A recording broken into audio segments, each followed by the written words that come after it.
Bon, il est sûr que La Rochelle affiche une forme en dents de scie avec une défaite, une victoire et un nul lors des 3 derniers matchs, mais Perpignan n'a pas connu une seule fois la victoire.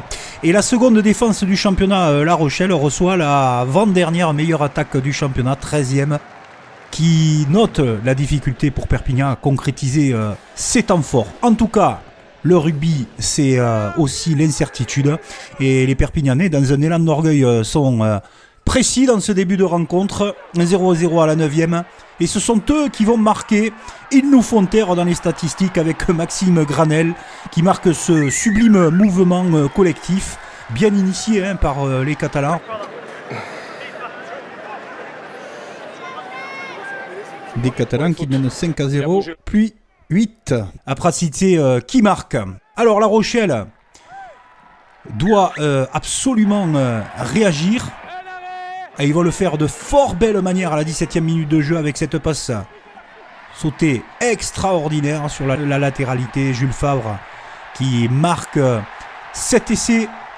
Les Rochelais le transforment par l'intermédiaire de Nolan Le Garec qui a le pied chaud. Et voilà Perpignan, la surprise, qui mène 8-7 à La Rochelle. Il est sûr que les hommes de Franck Azema donnent beaucoup d'énergie dans cette rencontre. Mais ils se mettent à la faute avec cette énergie. Et Nolan Le Garec, lui, marque. Alors La Rochelle a besoin forcément de se rassurer, des groupés pénétrants. Et le tournant du match, Georgi Tetrashvili, qui va prendre ce carton jaune, le pilier droit. Et là, ça va être très très dur. Déjà que c'est compliqué à 15 contre 15 pour les Catalans en ce moment. Supériorité numérique. De suite exploitée par les Maritimes, qui vont marquer cet essai validé par monsieur l'arbitre Oscar Gégou. Demi-tour toupie qui trouve l'embut catalan et donne un peu plus de rondeur au score des Maritimes et surtout de confiance, eux qui étaient, rappelons-le, menés à la mi-temps face à des Catalans inspirés. Nolan Le Garec rajoute 2 points de plus. Ce genre d'action se paye cash. Regardez cette infériorité numérique. Aussi ce ballon en conquête mal maîtrisé. Avec le bras cassé de monsieur l'arbitre. Nouvelle opportunité. 2 minutes auparavant, l'USAP a pris un essai. Et ce coup-ci, c'est un nouvel essai qui arrive. Et qui va faire très très mal. Louis Penverne, très en vue depuis le début de la saison.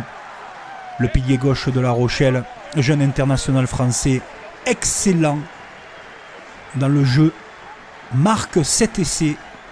Nolan Le Garec transforme. Voilà La Rochelle qui mène 24-8. Et La Rochelle se rassure en conquête. La Rochelle va aller chercher ce qu'il veut. Une belle victoire. Une victoire bonifiée. On notera tout de même le sursaut d'orgueil des Catalans, même si le score est très dur. Mais ils ont manqué de maîtrise et de justesse dans certains instants de la partie.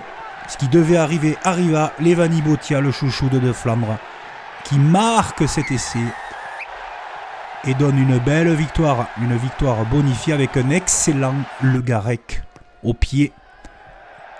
La Rochelle, candidat sérieux dans ce championnat. La Rochelle l'emporte avec beaucoup d'autorité et de belle manière face à l'USAP qui a commis des erreurs en infériorité numérique.